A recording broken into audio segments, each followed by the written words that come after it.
I bet you didn't know the roots of Christianity trace back to a group called the Essenes. Let's dive into their awe-inspiring history. These ancient mystics, known for their white robes and peaceful lives, believed they were preparing for the coming of the Messiah. They practiced equality, denounced slavery, and lived as one of history's first socialist communities.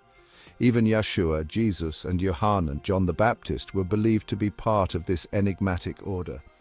The Essenes, where spirituality, history, and mysticism converge. Probably no religion system ever produced such a group of saints so eager for purity and spiritual attainments as the Essenes, forerunners of Christianity, who founded not only a new sect, but almost a new religion. This indeed was a fascinating, unique group of mystics, men and women whose chief purpose in life was to become temples of the Holy Spirit, that they might receive a special revelation, and thus be the means of bringing the promised Messiah into the world. History declares that their desire was fulfilled, that Jesus, for whose coming they made very definite and painstaking preparation, was born in the fold of their organization, that Mary and Joseph were Essene initiates, and that their son, with John the Baptist, his cousin, with many other biblical characters, were members of the Essene communities, both in Palestine, Greece, Egypt, and many other lands. Michael, Murdoch, son of Enki, and Damkina, the head of the Anunnaki, Elohim, who waged war against the bad Anunnaki, Azazel later called Halal, Jinn, Shaitun, devil, those who were created of 180 degrees of evil, fire, who rebelled when the foundation of the world was being established, Revelation chapter 12, verse 7. Michael was also the head of the material order of the Anunnaki, to which the Essenes belonged. The Essenes, Michael said, were a group of people who lived around the Jordan area all around Jerusalem, and they were taught the lesser mysteries as opposed to the greater mysteries. In reality, there were efforts behind the scenes by the Essenes to bring David back to life in the privacy of the palace. To treat David, the therapeutes, one who ministers, as they were called in Egypt, evidently packed him around with a sweat-promoting poultice. In Palestine, these therapeutes were called Essenes and Magi. They proceeded, therefore, 29 in number, to the Jordan River, where the Magis, who are the Essenes, did gather to record and preserve the scriptures of old in canisters. The site of the Essenes was called Zion, or simply the Little Jerusalem away from Jerusalem. When Yohanan John the Baptist reached the age of 13, he was taken to the temple for his bar mitzvah, and while in the company of the Essenes, Yohanan the harbinger, John found himself wanting to be amongst them, so he ran away from his family to live in the wilderness and then to Egypt to study. It came to pass when Yohanan, John, the son of Zachariah, and Elizabeth had finished all his studies in the Egyptian schools, he returned to Hebron, where he abode for certain days. The Magi were a group of mystics known by many different names. They lived in communities set up all around the world. These Magi or wise men were linked together as one through the order of the Essenes. The Essenes were very strict, observing daily prayers, foretelling the future, and being well learnt in the scriptures, logging the motion and movement of the stars. The Essenes followed the Levitical purity laws strictly and avoided contamination by the outside world. They saw the Jerusalem of their day governed by the Pharisees, the Sadducees, the Sanhedrin, and the false Cohen priest as children of wickedness. Thus they removed themselves to the mountains of the Jordan to form the New Jerusalem, Mount Zion. They received their laws from Leviticus, one of the scrolls received by Moses. They kept themselves isolated and lived for, of, and by each other. No one had individual property, and they all shared in the ownership rights. If one member visited another community, he or she was treated with utmost hospitality and concern. Their livelihood was sowing and planting. Some were herdsmen, beekeepers, writers, and healers. Some worked as handicrafts, writers, and healers using roots and herbs. They raised the locust plant, which was a part of their diet. This is the same locust which Yohanan John the Baptist ate in the wilderness with wild honey. The Essenes were ascetic and advocated a vegetarian diet. Some of the Essenes were astrologers. Their system of astrology has passed on from the ancient mystic order of Melchizedek, of which they were a branch. They were to log the birth of an individual. The Essenes believed in selective birth for selected characters. A lot of the Masonic order information come from the order of the Essenes. So the Essenes were holders of great mysteries within their order, and much symbolism was used within their community. Herod the Great remembered the Essene seer and extended every consideration toward the order and its members. At this time, the Judahites were forced to take loyalty oaths to the Romans in return for the freedom to exercise their own religious practices. The Essenes were excused from taking the loyalty oath due to the outcome of the accuracy of the Essenic seer was strengthened and manifested at a later date, when Herod consulted so-called astrologers as to the birth of a child who would be ruler, Yashua, at the age of 7, studying with the Essenes, of which Joseph was a member. Yashua memorized all the Hebraic text and returned to Nazareth because it was now safe for him and his family to return there. Yashua, at age 29, he and his wife left to go study at the mystical schools in the Jordan amongst the Essenes, also to visit his cousin John, Johanna, spending time there teaching and learning and presenting his new wife Mary of Magdalene, whom he married in the year 28 AD in Cana. Essenes considered Yashua too opinionated, and Yeshua was temporarily outcast from the order. Elizabeth died when Johanna al-Miqwa, John was 12 years old. So Matheno took him to Zoan, where he remained until he was 30 years old. Yohanan John al-Miqwa spent half of his life with the Essenes and the other half by himself in the wilderness.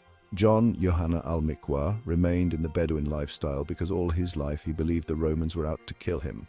For Mary, his wife, was one who witnessed his baptism and listened to his teachings, and along with Yeshua's disciples longed for his return home. After Yeshua's shahadat and his break from the restrictions of the Essenes, he took to teaching the message and his wife and son at his side. With all this, the Essenes created a massive plot to disrupt the leadership taken place in Jerusalem by what they called the Children of Darkness. They assisted from behind the scenes Yashua in all of his undertakings. The Essenes were behind Yeshua's whole life. Their order, the ancient mystic order of Melchizedek called the Sons of the Desert, received their rituals from Egyptian and Sumerian practices. When Yeshua defected from the Essenes village, Lazarus, a student of his, took him in. Here Yeshua raised their brother Lazarus from the dead, a ritual symbolism performed by the Essenes. This ritual is performed in the 3rd degree of Masonry. Yeshua stayed in hiding for 3 days after the fight in the garden. The Essenes who assisted Yeshua after he was betrayed to be killed directed the bewildered souls to Galilee, and he told them to seek out his disciples and tell them to meet in the city of Galilee. It was also the Essenes who helped him get out of the immediate area. This was all pan of the plot. Remember, Yeshua had many secret disciples. In the time of Yeshua was the order of the Essenes, which constituted the last remnants of those brotherhoods of prophets. The Essenes, then known as the Sons of Light, were a sacred community established on an ancient wisdom that embodied messianism, prophecy, ecstatic visions, astrology, and mysteries. The tyranny of the masters of Palestine, along with jealousy of an ambitious and vile priesthoods, had pushed them into retreat and silence. And the plot of the Essenes worked perfectly. The Essenes set up this plot to overthrow the rulers. The story of the resurrection went far and became popular and gave the Essenes more power. This angered the Judahites, and they set out to massacre the Essenes. This is the story of the Masada. However, rather than being massacred or being killed by the Judahites, the Essenes all faked their death. In spite of his disguise, the brotherhood of the Essenes of which he belonged knew of his plans. They were the ones who helped him when he was in need. Also, they are the ones that the people had described as Aluhim, standing at the tomb. This is the ancient and mystic order of Melchizedek. They are the mystics that link across the whole world, the sacred brotherhood that only certain humans are allowed in. They were also called Christ.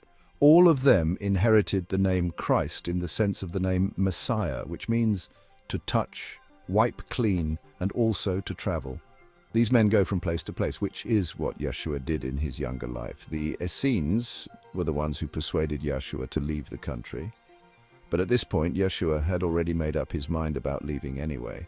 They say he went to Samaria, which the so-called Hebrews were forbidden to enter. When Yeshua was traveling through these lands, he was very sad because he knew in his heart that he might not ever travel through these lands again. The Brotherhood of the Essenes sent word to Yashua the Messiah, telling him that they were waiting for him, that it was already too late, that he must hasten or hurry.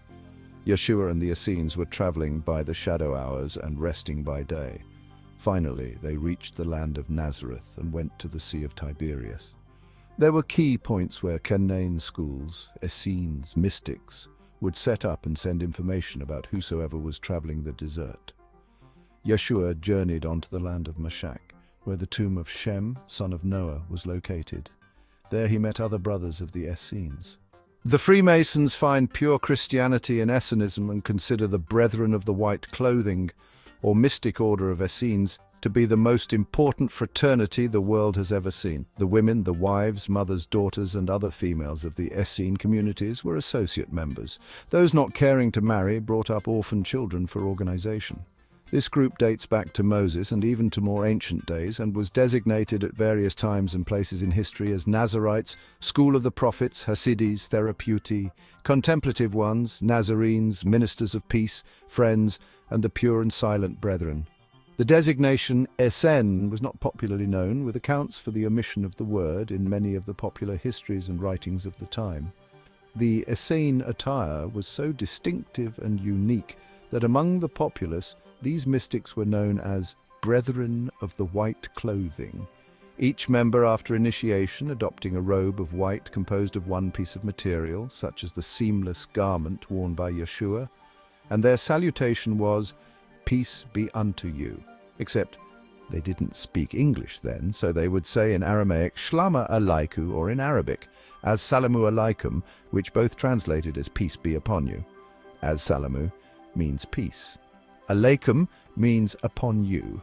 Besides preparing for the birth of the Messiah, this group distinguished itself in many other ways, such as the proclaiming of the equality of all mankind and the denouncing of slavery. They were the first socialists to organize a community high above the standards of their times. They were the first collectivists to encourage the ownership of all things in common, as mentioned in the Book of Acts in our Bible, and were also the first mystic sect in all Jewish history. Although historians differ in details, they generally agree upon the major facts concerning the Essenes. For example, they agree that this pioneer group of mystics was of dateless antiquity, as Pliny declares. The Talmud speaks of the Brotherhood as the holy community in Jerusalem, while Strabo mentions the Essenes in Heliopolis, with whom Plato and Eudoxus consulted. Josephus, a member of the organization for a time, writes of Jesus as a member and considers the Essenes to be the oldest of ascetics, tells us the resurrection or continuity of life after so-called death, in communication with angels, and declared that it was from Egypt that their doctrine spread abroad. Philo calls the mystic group champions of virtue, a people by themselves more remarkable than any other in the wide world. The Essenes vow refers to a special vow in the Hebrew Bible, also called a Nazirite vow, where an individual, either male or female, would dedicate themselves to God by abstaining from wine, not cutting their hair, and avoiding contact with dead bodies, essentially setting themselves apart as consecrated to God. The word Nazir in Hebrew means to be set apart. Key points about the Essenes vow are, they are Nazirite, meaning of Nazir. The Hebrew word Nazir is the root of the Essenes and means to be separated or consecrated. Those taking the vow would abstain from all grape products, including wine and vinegar, not cut their hair, and avoid contact with dead bodies. The details of the Essenes vow are found in the Book of Numbers, chapter 6. The Essenes/Nazirite vow is taken by individuals who have voluntarily dedicated themselves to God. The vow is a decision, action and desire on the part of people whose desire is to yield themselves to God completely. By definition, the Hebrew word Nazir simply means to be separated or consecrated. The Essenes vow, which appears in Numbers 6, 1:21, has 5 features. It is voluntary, can be done by either men or women, has a specific time frame, has specific requirements and restrictions, and at its conclusion a sacrifice is offered. First, the individual enters into this vow voluntarily. The Bible says, "Speak to the Israelites and say to them, if a man or woman wants to make a special vow, a vow of separation to the Lord as a Nazirite." Numbers 6:2. This shows that it is individuals who take the initiative to consecrate themselves to the Lord. There is no divine command involved. While generally done by the individual by his own choice, two individuals in the Old Testament and one in the New Testament were presented to God by their parents. Samuel and Samson in the Old Testament, 1 Samuel 1, 8, 28, Judges 13, 1, 5. And John the Baptist in the New Testament received the Essenes vow from birth, Luke 1, 13, 17. Second, both men and women could participate in this vow, as Numbers 6, 2 indicates, a man or woman. The Essenes vow was often taken by men and women alike purely for personal reasons, such as thanksgiving for recovery from illness or for the birth of a child. However, under the Mosaic law, the vow or oath of a single woman could be rescinded by her father, and that of a married woman by her husband, Numbers 30. Third, the vow had a specific time frame, a beginning and an end, as these two statements indicate. Throughout the period of his separation, he is consecrated to the Lord. Now, this is the law for the Essenes when the period of his separation is over. Numbers 6, 8, 13a. So, the Essenes vow usually had both a beginning and an end. Fourth, there were specific guidelines and restrictions involved with the Essenes vow. 3 guidelines are given to the Essenes. Numbers 6, 3, 7 tells us that she was to abstain from wine or any fermented drink, nor was the Essenes to drink grape juice or eat grapes or raisins, not even the seeds or skins. Next, the Essenes was not to cut his hair for the length of the vow. Last, he was not to go near a dead body because that would make him ceremonially unclean. Even if a member of his immediate family died, he was not to go near the corpse. Numbers 6:13. 20 shows the procedure to follow to complete the vow. A sacrifice was made, VV.13-17. The candidate's hair was cut and put on the altar, and the priest did the final task of completing the sacrificial process, which ended the vow, V20. This section concludes with the statement, "This is the law of the Essenes who vows his offering to the Lord in accordance with his separation. In addition to whatever else he can afford, he must fulfill the vow he's made, according to the law of the Essenes." 6:21. Although the Essenes vow is an Old Testament concept, there is a New Testament parallel to the Essenes vow. Do not conform any longer to the pattern of this world, but be transformed by the renewing of your mind. Then you will be able to test and approve what God's will is, his good, pleasing, and perfect will. For Christians, the ancient Nazirite vow symbolizes the need to be separate from this world, a holy people consecrated to God, 2 Timothy 1:9, 1 Peter 1:15.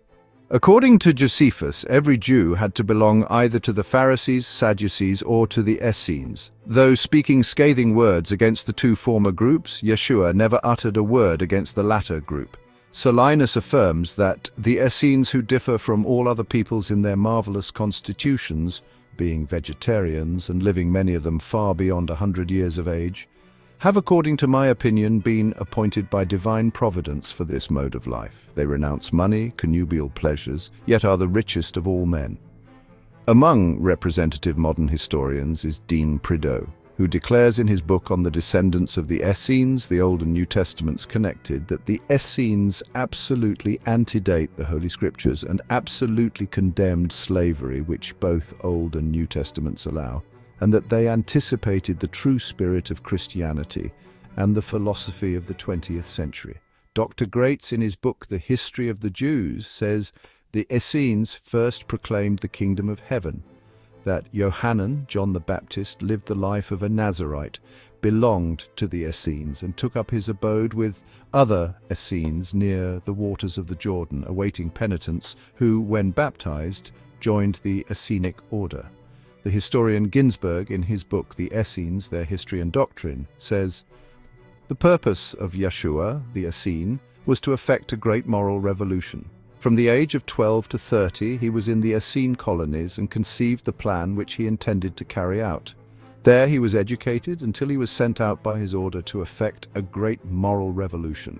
It cannot be doubted that our Savior himself belonged to this holy brotherhood."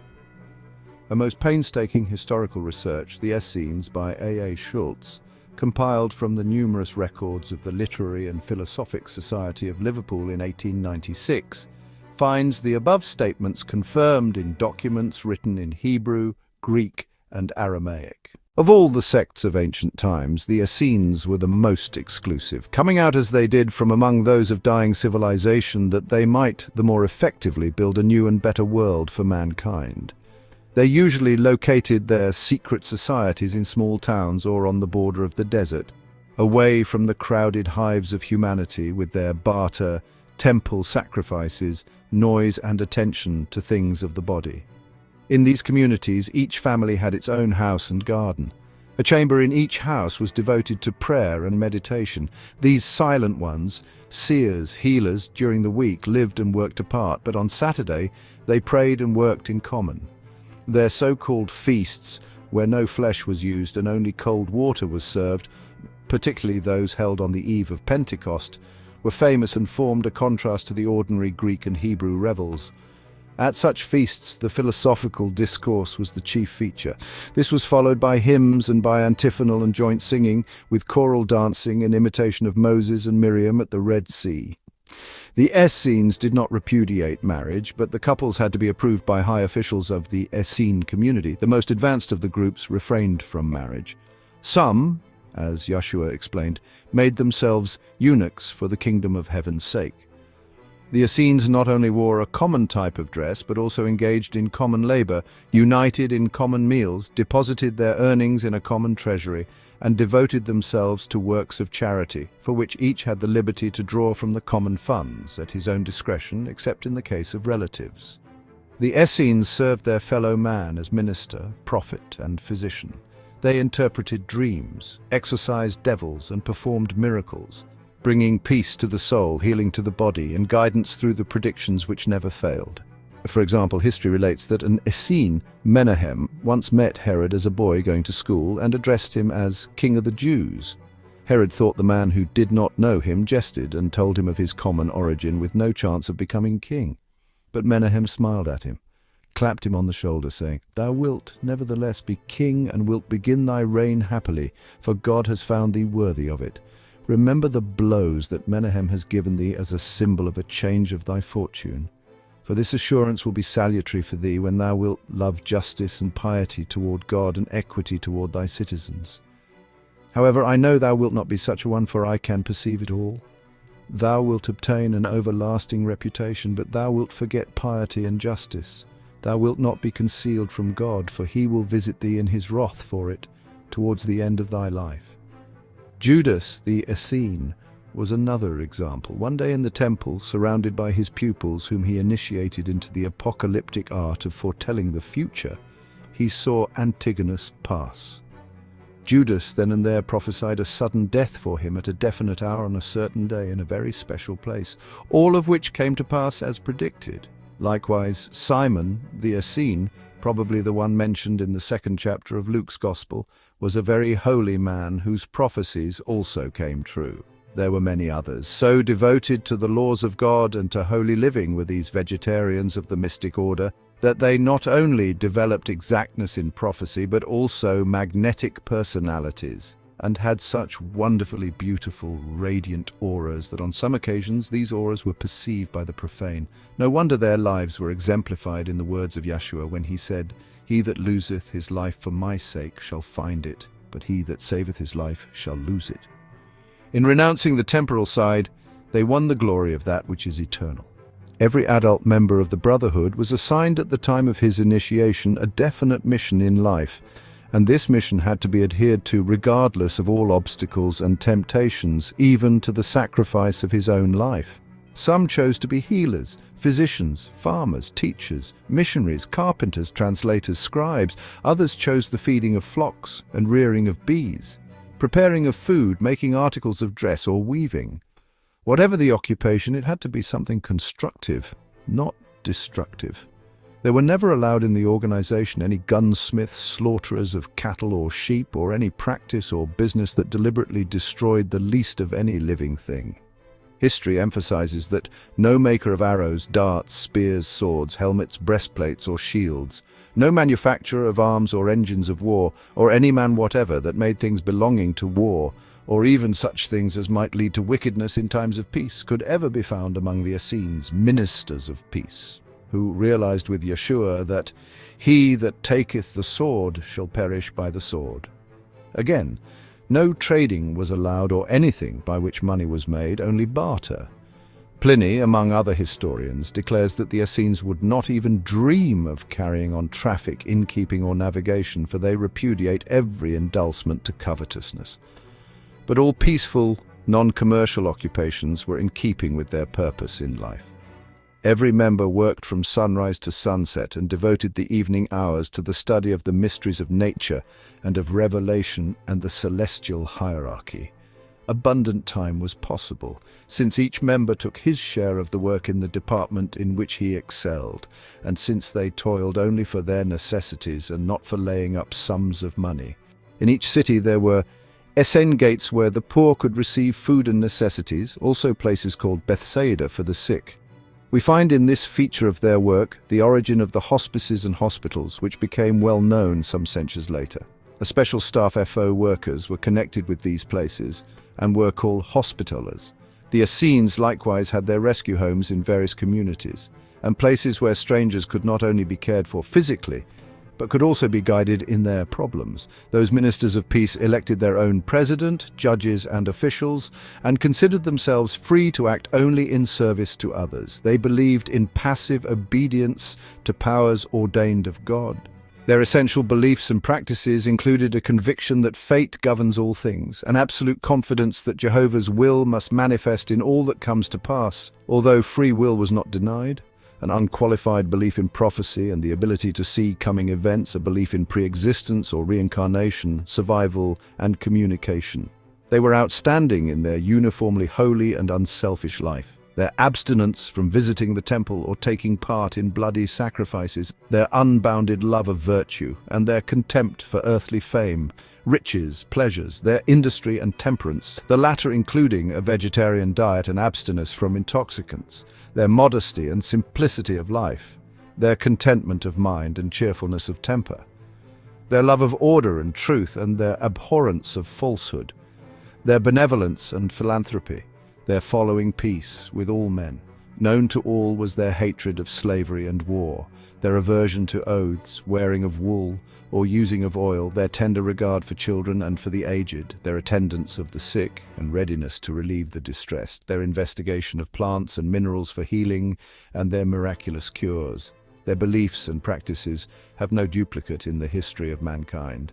The Essene converts after the preaching of Yashua became the good Christians or good Jews who started on the long trail of gradual loss of identity into the harmonious background of universal Christianity.